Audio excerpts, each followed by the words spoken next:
The night before my engagement party, my girlfriend Nina hosted a really loud party. Someone at the party asked her, "Aren't you worried Liam might call off the engagement after seeing this?" She sounded very confident when she answered, "He loves me too much. He wouldn't dare." The person pressed, "So what's it actually like dating the most traditional guy in our social circle?" Nina scoffed. "2 words, boring. I'm making a huge sacrifice for the family business." She added, "I'll have to spend the rest of my life with him, and just thinking about that is scary. Pretty big sacrifice, right?" "You bet," she admitted. "I'm scared he'll turn me into a completely old-fashioned person. No way. I need compensation, maybe a yacht." I quickly turned off the voice recording and sat there, absolutely stunned, for about 5 seconds. Where did she get the nerve to be so sure that I couldn't live without her? I've always been a person who loves learning, is polite to everyone, and respects older people. I really don't bother anyone, but it seems these wealthy, spoiled kids look down on me because of how I choose to live. The day before our engagement celebration was just like any other for me. I went to my classes during the day, practiced the piano for an hour in the early evening, went for a run for 30 minutes, and tried on a few different suits to make sure I looked good for the big day tomorrow. I decided to head to bed early. While I was lying there, a message came in from someone I knew. It was a video that had been recorded in secret. The camera moved across a room filled with colorful lights and a lot of people.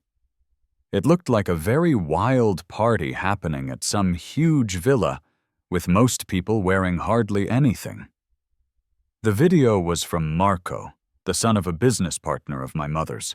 He had really insisted on swapping phone numbers when we were having dinner together once. I added him just to be nice, but honestly, we weren't close, and we almost never talked. I didn't understand the point of the video, so I just sent him a question mark. Marco replied, "That's Nina throwing a bachelorette party behind your back, with all her loud friends and a bunch of random guys. It's way over the top." Then, he sent me a voice recording. The background was loud and chaotic, but I could clearly hear the conversation. Someone asked, "Aren't you worried Liam might call it off?" Nina's voice, full of arrogance, replied, "He loves me too much. He wouldn't dare." The person then asked, "So what's it like dating the most traditional guy in our circle?" Nina huffed. 2 words, boring. I'm sacrificing myself for the family business. She continued, "Spending a lifetime with him is terrifying. Big sacrifice, huh?" "You bet.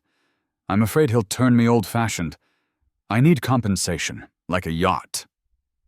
I turned off the recording and just sat there, stunned for a good 5 seconds. Seriously, where did she get the confidence that I was completely irreplaceable? Nina and I were introduced by our parents 6 months ago. Our families were about to start a major joint project.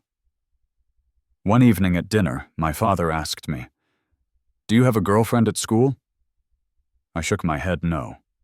He followed up, "Is there anyone you like?" Again, I shook my head. "Well, then let's arrange a match for you," he said seriously. "Sure," I replied easily. My older brother laughed and said, "See, I told you. He's so lazy, he'll even let us pick his wife." My precious Liam, it's Nina who's truly lucky. My mother just sighed. Through that introduction, I learned a lot about Nina and her family. Her family had been working with ours for a while, and we all got along well. They had 2 daughters and were preparing the older one, Anna, to take over the family business. Nina's sister is 8 years older and is already involved in the company. Nina, on the other hand, lives the relaxed life of a rich, pampered kid. Her family is very straightforward, and her father isn't like most wealthy businessmen who have mistresses and illegitimate children. My father even praised him, saying, "He's a rare man with a clean record. Aside from being a little dull, he's equal to me." Because Anna is so much older, she really spoils her little sister. In wealthy circles, genuine, simple couples are hard to find. But Nina's family, like ours, keeps things simple with no family drama. Growing up, my parents and brother always loved and adored me. I always knew how much they cared. I was happy to let them handle things for me and simply enjoy their love. When it came to marriage, we discussed it when I became an adult.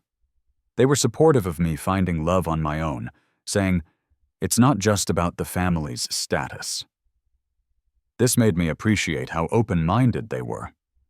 Throughout college, many people showed interest in me, but I never felt a strong connection. So when I got into graduate school, I told them, "Why don't you find someone for me? I can't be bothered." I truly trusted that they would think of everything to find the right match. At first, they didn't take me seriously, but after I insisted, they believed I meant it.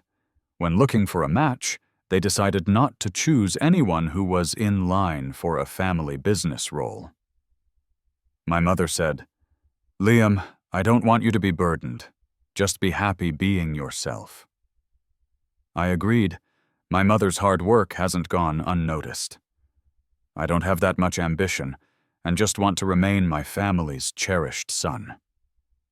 After my family checked out Nina's family situation, they approved. As for Nina herself, my brother said, "She's good-looking, but her personality? She just came back from studying abroad, so we don't know yet. But this is your decision. We'll support you in anything, but learning to assess people is a skill you need to master. You have to decide who is worth your time, especially the person you'll spend your life with." I nodded in agreement. Nina seemed pleasant at first, so I decided to give dating a try. After seeing Marco's video, I realized I barely knew Nina at all. I was actually relieved that tomorrow was only the engagement party. I was lucky I found out now and could call it off. I grabbed my phone and went to find my parents and brother. I showed them the video. "I want to cancel the engagement," I told them. They watched it and were just as furious. "Don't worry," my dad said. "I'm calling Mr. Liu right now." My mom was equally angry. "Nina always seemed nice, but who knew she was like this behind our backs? Who does she think she is talking about our Liam like that?" My brother's face was truly angry, almost scary.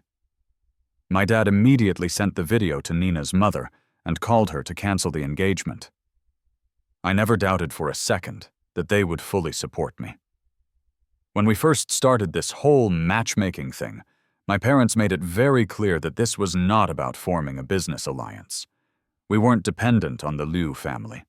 They just thought I would eventually need to get married, so they set me up with someone to see if it worked. "If it doesn't work out, just break up," was how my brother put it. "All right, it's all handled," my dad said, patting my shoulder reassuringly. "You don't need to worry about anything else. Get some sleep." I nodded and walked back to my room. Just as I lay down, Nina called. I could practically hear her teeth grinding through the phone. "Liam, you're calling off the engagement?" she demanded. "It's already off," I replied calmly. "Why? The video? Isn't it already sent to your mother? A bachelorette party? Just because of that?" she scoffed. "Just because of that? Calling you old-fashioned wasn't even wrong. What's the big deal if I have a bachelorette party before getting engaged? Is that some unforgivable crime?" Different values mean we can't be together. I kept my answer short and simple. "I don't agree to break up," she insisted. "You don't need to," I replied. And then I hung up. The next day was Saturday, and like I usually do, I went to the state library early. Right in front, Nina blocked my way. "Can we talk?" she asked, raising an eyebrow. I nodded. I didn't want this to drag on. Might as well settle it completely, once and for all. As soon as we sat down at a nearby cafe, a very bold guy walked up. "Hey, can I get your contact information?" he asked. He seemed to completely ignore me, staring directly at Nina. Nina glanced at me and smiled slyly. "You've got guts, huh? Aren't you afraid I'm taken?" He shrugged. "Taking my chances. What if he's just your brother sitting across from you? Plus, why worry about having a boyfriend if you're not married? I still have a chance." Nina took out her phone and let him scan her QR code. The guy left, looking very pleased. All that time, I just sat there without saying a single word. I never doubted Nina's popularity. I'm a person who likes good looks myself, and I was drawn to her appearance at first glance. When we were first introduced, Nina's looks were a perfect mix of youthful energy and maturity, with a sharp, proud air that only young women seem to have. A lot of guys get this urge to conquer that type of beauty, but not me. In terms of dating, I was willing to try it just because she was the most attractive person I had met in real life. I mean, I was in my 20s and hadn't dated anyone. She was my match, so why not give it a shot? I had seen this behavior before. People would often stare at my girl. Once at the movies, a guy boldly asked if I was her boyfriend.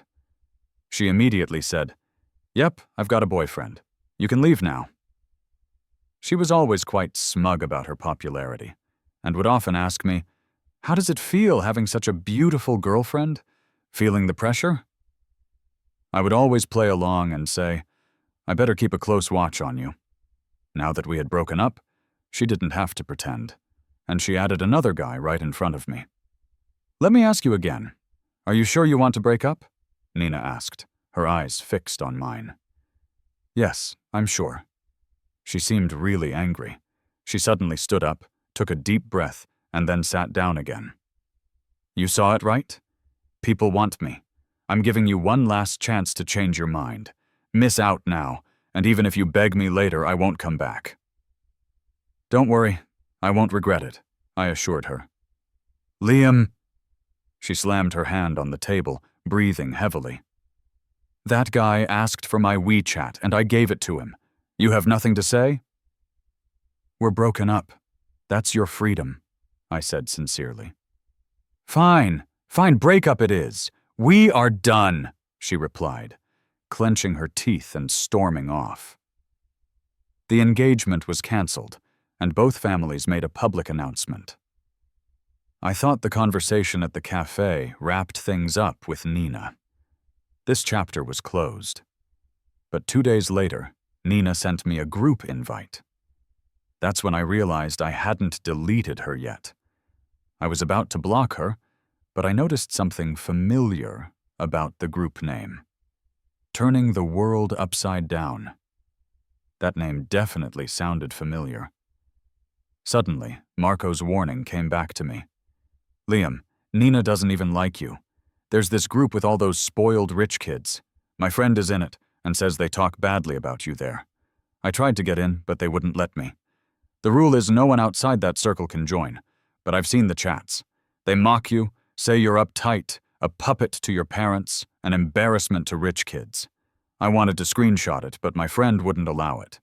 They were all talking trash, Nina included. Never standing up for you. Believe me, Nina's not worth it. She's not the one."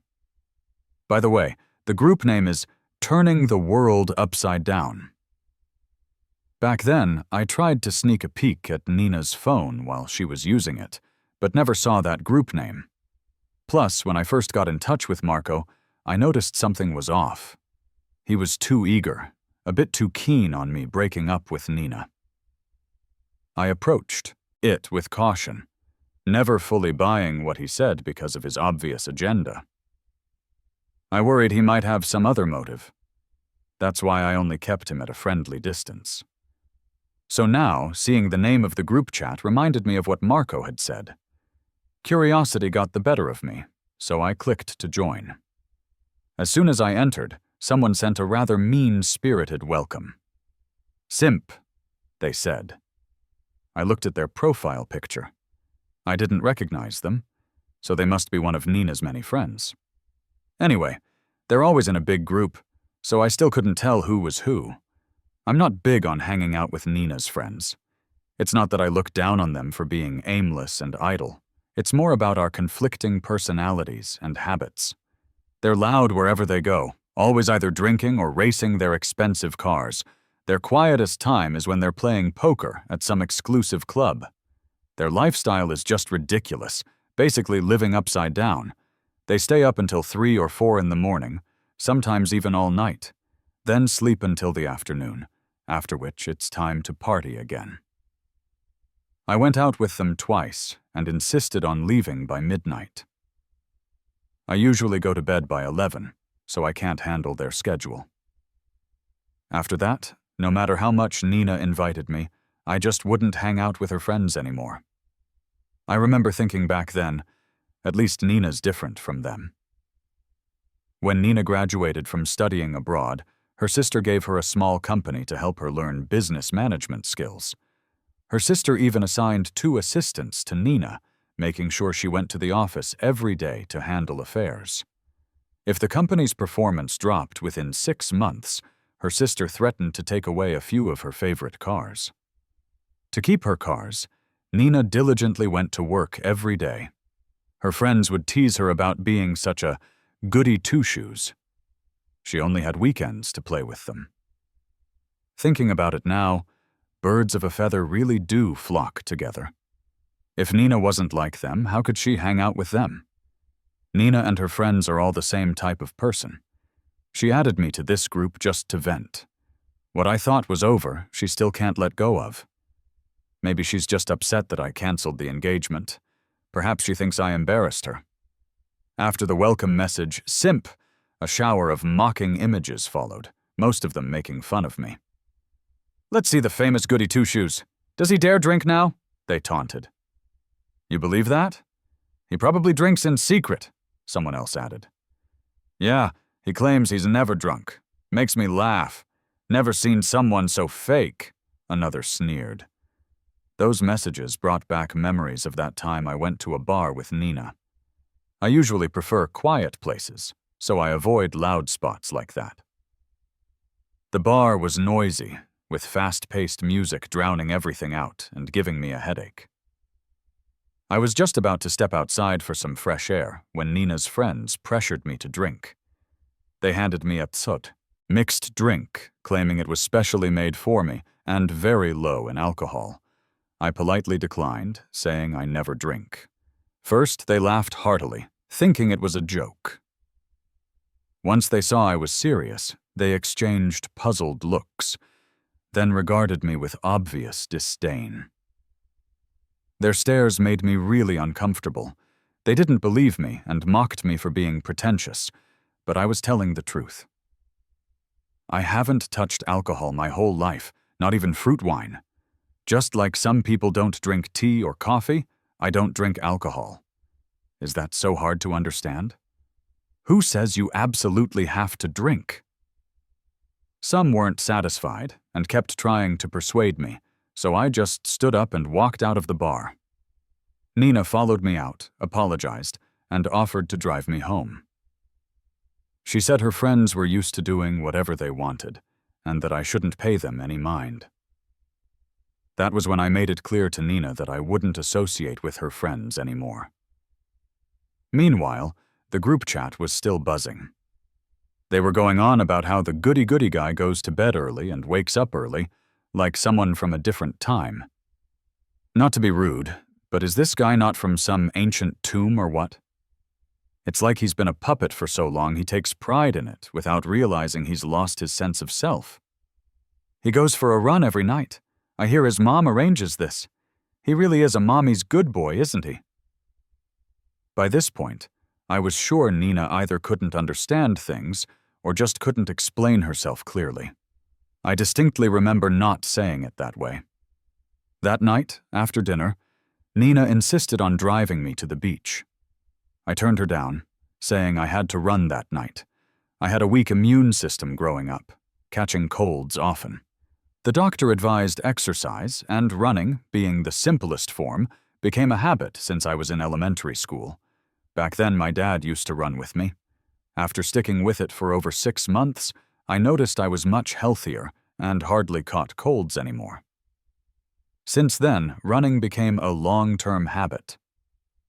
I used to run daily, but when I started grad school last year, the workload increased sharply, and I had to practice the piano too.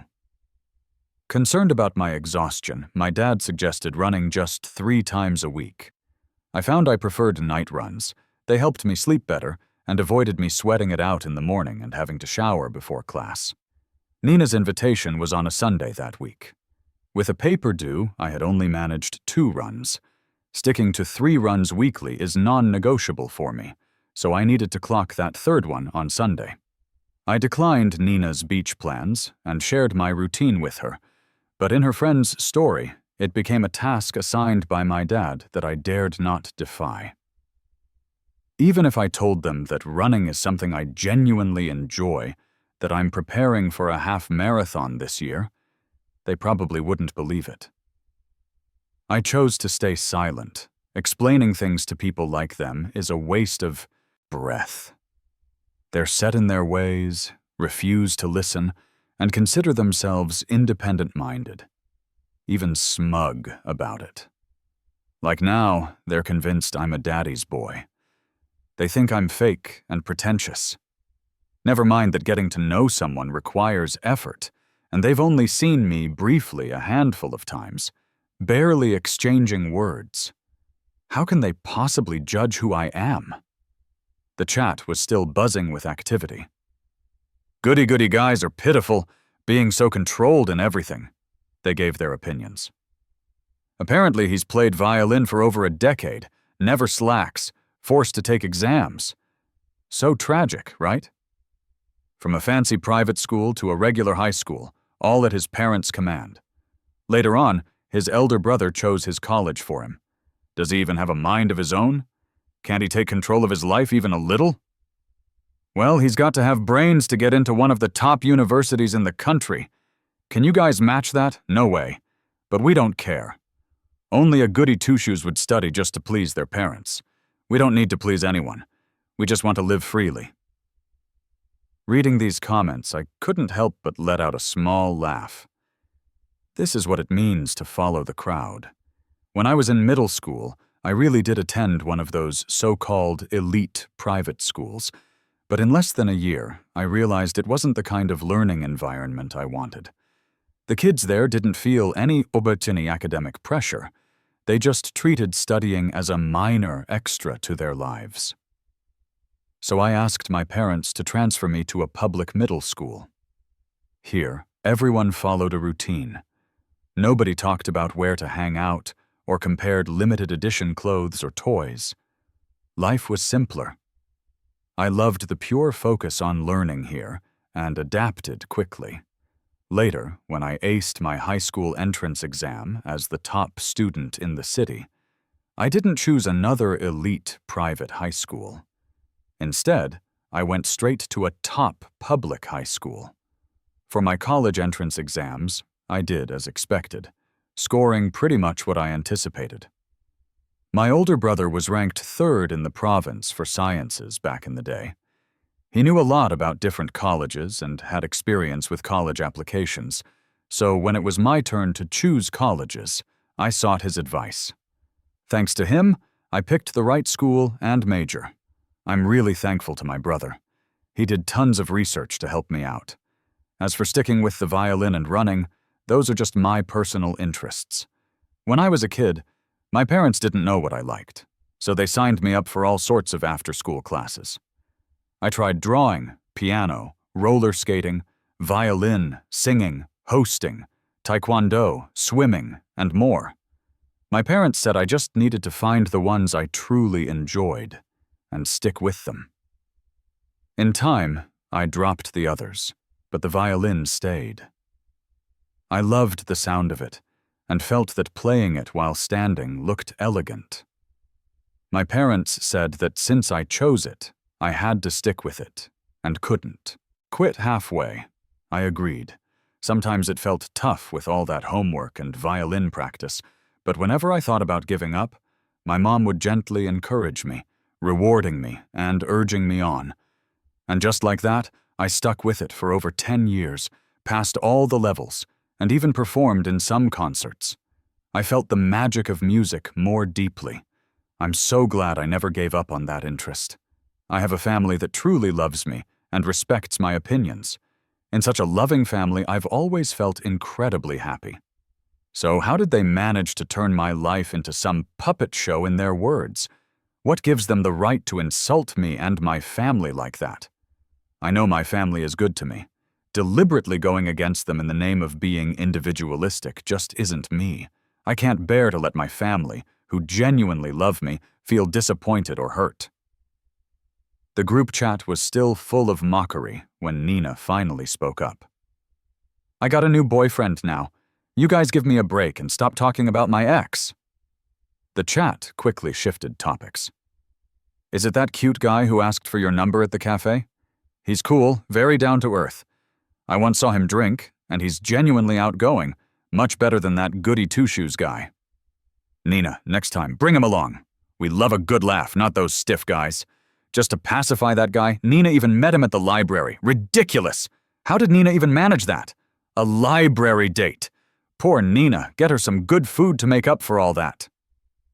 I just couldn't understand it. What's wrong with a library date? Isn't that what college students do? Study together at the library? At that time, I was super busy with coursework and spent every day at the school library. Nina said she'd join me there, and I never forced her. She even mentioned that quiet dates were novel, and she enjoyed watching me study. I love spending time with you even more, she once told me. It gives me a steady, comforting feeling. I've even turned down friends who wanted to hang out for your company. To be honest, I grew tired of noisy hangouts. At least that's what she told me. Her eyes, full of affection, seemed sincere enough. Turns out she was just pretending to like how I was. I can't wrap my head around it. I've always played by the rules, loved learning, been polite, respected my elders, and never bothered anyone, yet this group of spoiled rich kids looked down on me. Maybe we just think differently and can't relate to each other. I didn't want to waste another minute with them. A bunch of jerks, get lost! I angrily dropped a curse in the chat, and then I left the group. Then I blocked Nina too. Life returned to its peaceful state. Classes, piano practice, running. It was all simple yet fulfilling. Nina and I never crossed paths again. I occasionally heard small bits about her through friends. After me, her next boyfriend only lasted a month. She dated a few more guys, none of them for long. She abandoned her sister's company after a fight, ran off, and never went back. She claimed she wanted to start her own business, got some cash from her dad, and first invested in an amateur sports team. The team lasted a year, guzzled money like a thirsty beast, and eventually disbanded without any success. She then sweet-talked more funds out of her mom, and recently started a racing club. She bragged about making it the best in the country. Her group of rich kid friends either got bored or were in some kind of race to start their own ventures. I asked my brother if any of them succeeded in their businesses. "They're just dabbling, nothing big," my brother said dismissively. A moment of silence passed. Then he studied me. "You're not thinking about starting a business, are you?" I had just graduated with my master's and was in a job hunting phase. Quickly, I shook my head. "No way, I don't have that drive. Didn't I tell you before? I'm following my mentor's advice to stay at the school for a teaching job." My brother nodded. "Your mentor's experienced and a good judge of character. Listening to him is wise. Plus, your calm nature fits well with teaching. Less fuss that way." Hesitantly, I added, "You've always given me pocket money, and I've saved quite a bit. I was thinking about a safe investment, hopefully something guaranteed. Any advice?" "Guaranteed?" My brother chuckled. "Kind of greedy there, aren't you? Even I'm not sure about guaranteed investments. I wasn't being greedy. I just thought letting the money sit seemed wasteful compared to steady investments, even if the returns were modest, as long as it was better than bank interest. After some thought, my brother chose his words carefully. You've finished your master's. It's time to step into the real world. So, it's been over a year since things ended with Nina. Have you really moved on? I blinked. Who's Nina? Can't remember. My brother laughed. That's good. Are you still against blind dates? I'm never against blind dates. It's not that we're pressuring you to get married. We just see how you are. You enjoy being on your own too much. According to me, Mom and Dad, if we don't help, years might pass, and you still won't find a girlfriend on your own. That's true.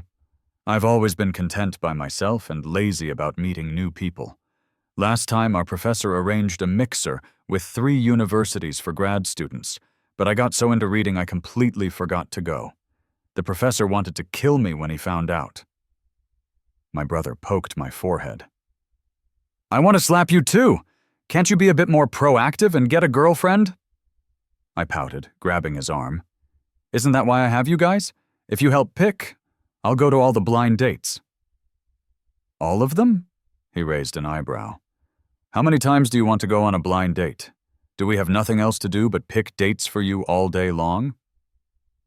Well, just one for now, I admitted.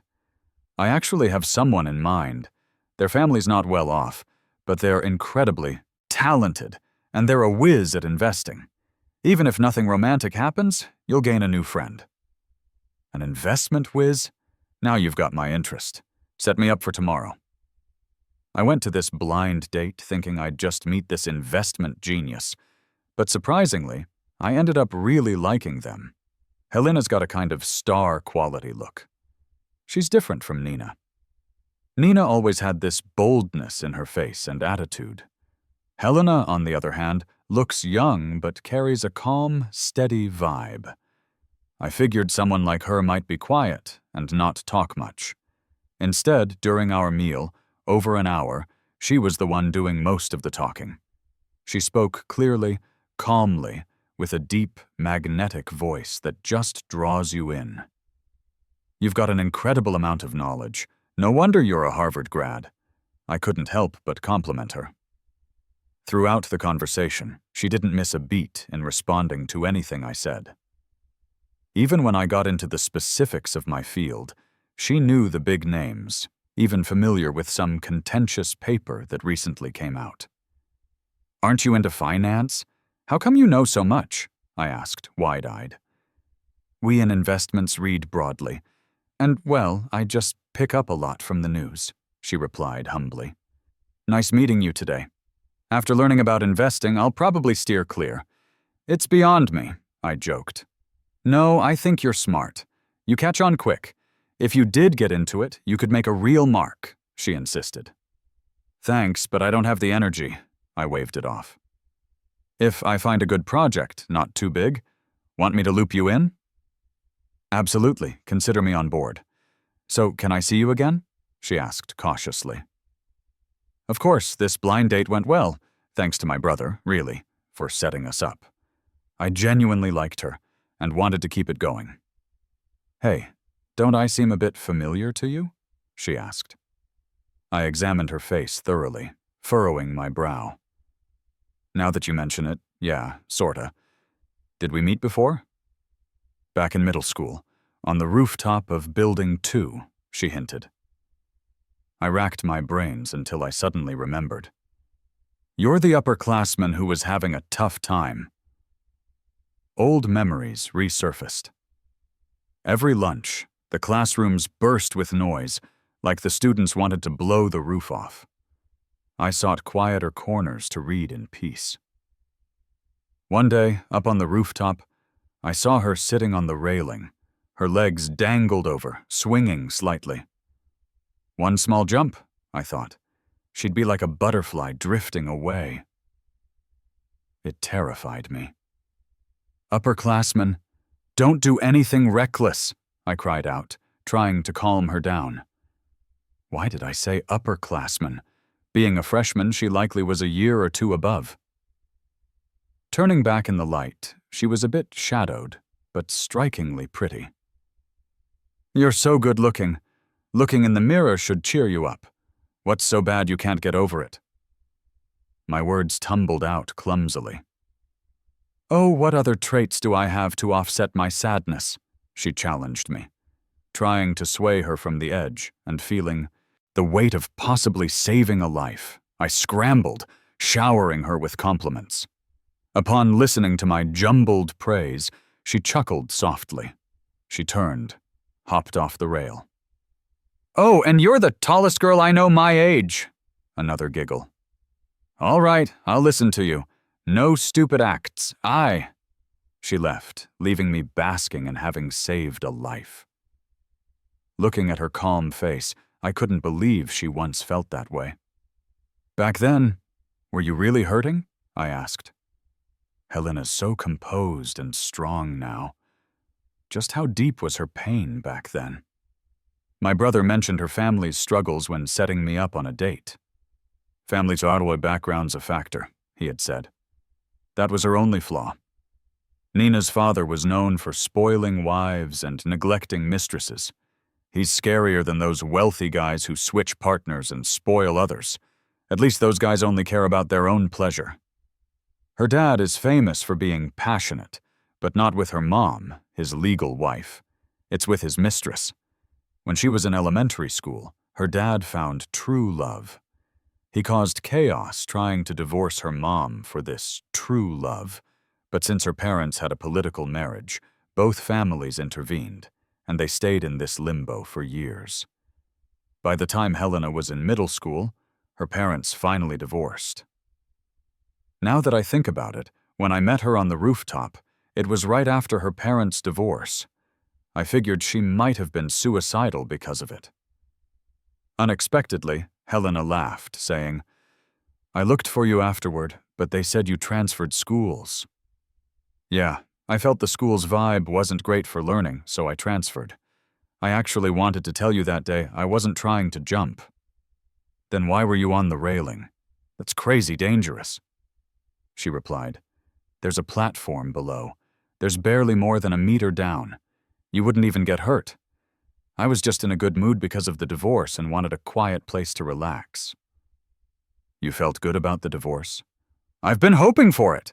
They only tortured each other being together. I never cared about that man. Why would I harm myself for him? He's not worth it. Why didn't you say so when I tried to talk you down? My bad. You looked so worried, it was kind of cute. I wanted to tease you. I meant to apologize, but you moved away. All right, you're forgiven. Talking with Helena was fun, and we exchanged contacts. We kept chatting like we couldn't stop. From hobbies to career plans, we talked about everything. She joked about wanting to date a teacher. Lying in bed, thinking about that text made me smile. Just as I was about to reply, my phone rang. It was an unknown number. I hesitated, but picked up. Liam, can we meet tomorrow? It was Nina, whom I hadn't heard from in a while. No, I declined immediately. If you don't, I'll wait for you at your school every day. Are you threatening me? How could I? She chuckled bitterly. I'm just asking. Could we meet? It's been over a year since we broke up. There's no need to meet. Fine, then I'll come to your house tomorrow. I didn't get why she insisted on meeting, but I didn't want her stalking me, so I agreed. We arranged to meet at the same cafe we used to go to. Get to the point. I don't want to waste time. Nina still looked stunning, but I couldn't be bothered. Did you go on a blind date? She accused. Yeah, you're still as spineless as ever. Your brother sets you up and you go. Why not? He picks a good match for me, better than I'd pick myself. You're a person. Why let your family control you? They love me and have my best interests at heart. Who else should I listen to? I like them arranging my life. You're hopeless, Nina gritted her teeth. And what's so great about Helena? I was surprised how much her criticizing Helena got under my skin. Your family's picture perfect, yet you play around. That was my last party. I was going to settle down with you after. Am I supposed to thank you for that?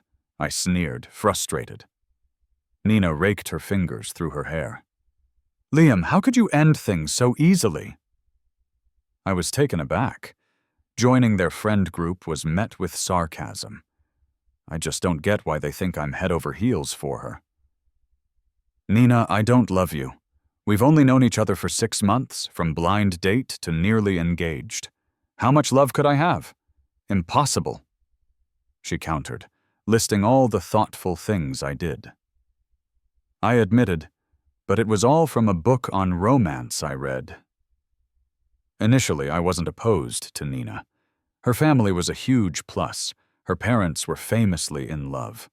I thought she'd have a decent outlook on relationships. I wanted to do good in this relationship, but I didn't know how to be a boyfriend. I learned from a best-selling book. I lacked the heart-rushing feelings the book described, but tried hard to be a good boyfriend. I had no idea my efforts made her believe I loved her deeply. Maybe I was too good at it. I calmly explained all this to Nina. She shook her head in disbelief. How could you not care? I've waited over a year for you. I laughed while seeing other guys. It was fake, a show to make you jealous. We're not right for each other. You love the party life. I like quiet. We aren't in love, so what's the point? I can't help loving you, Nina said, tearing up. With a bitter smile. You love me? That's ridiculous. I rolled my eyes. If only you weren't my blind date, maybe I'd be less opposed. She regretted her choices. I just didn't want to be told who to marry. So you're being rebellious for no reason? I really can't get it. You're in your 20s, yet you're still so immature. Doesn't it bother you that they control everything about you? Nope, not at all. It's not about control. It's care. I actually enjoy it when my family fusses over me. Nina gave a bitter smile. Maybe it's just me who's not mature enough. I keep going against my parents and can't admit I like you. If there's nothing else, can I go? Now? I interrupted her, not wanting to hear anymore. Liam! She suddenly grabbed my sleeve. I'm sorry. I'm just a coward who can't even show my feelings for you. They all say you're a fake goody two-shoes wearing a mask. That's why I don't dare admit I like you, fearing they'd laugh at me. Honestly, I had a good impression of you at our first blind date. I might act like I'm criticizing how uptight you are, but actually I loved spending time with you. After you left, I'd visit the library whenever I had time. I fell in love with the quiet atmosphere there. I envy your self-discipline, how you got into a top school, and how you earnestly pursue your passions. It took me a while to realize those who bad-mouth you are just jealous, like me. They envy you can do what they can't, so they put you down because of their dark minds. When she said all this, I was a bit surprised. Turns out that's how they really think. But honestly, I don't care what kind of people they are. Our paths won't cross again. Done talking? Then I'm leaving. As I headed to the cafe door, Nina shouted, Do you think I'm like a clown? I ignored her and left right away. In my mind, I thought, not just like one, she is one. Helena found out I met Nina and got a bit jealous. You're not still hung up on her, are you? Normally calm, she was surprisingly flustered. I chuckled. There was never anything to hang on to, was there? Only then did Helena fully relax.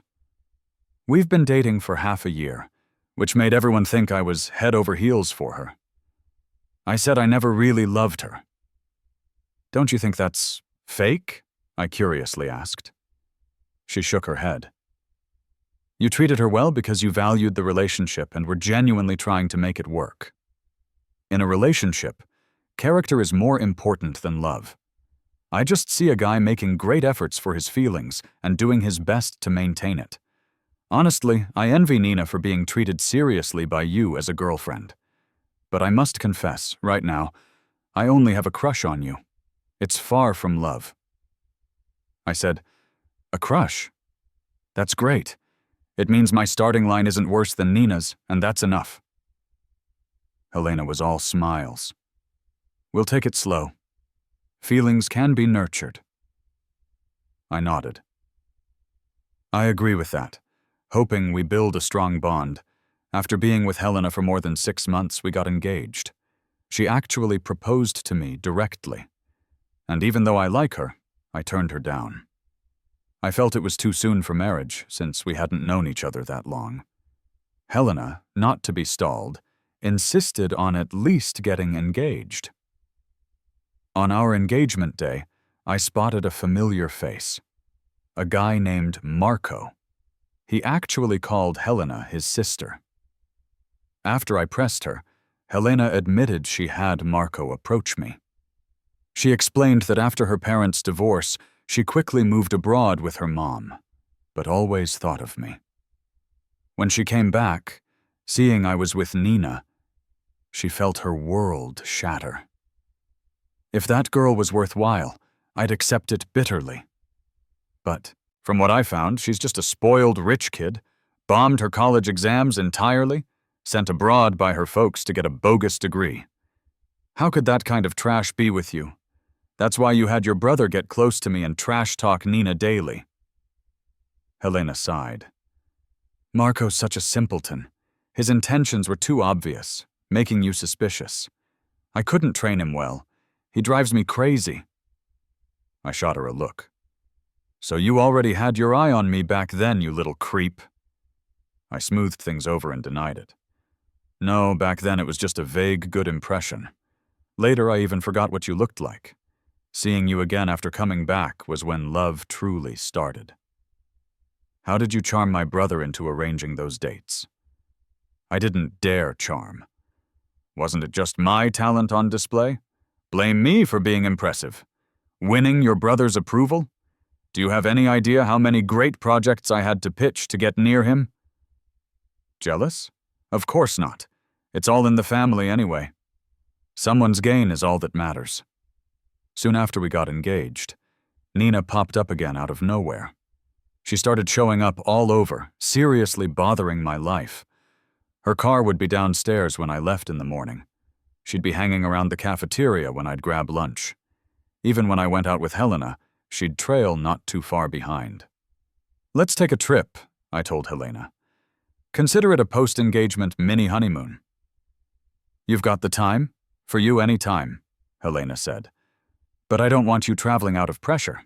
If you're worried about Nina clinging on, let me find something for her to do. Keep her busy. Nah, just want to travel with you. We haven't gone on a trip yet.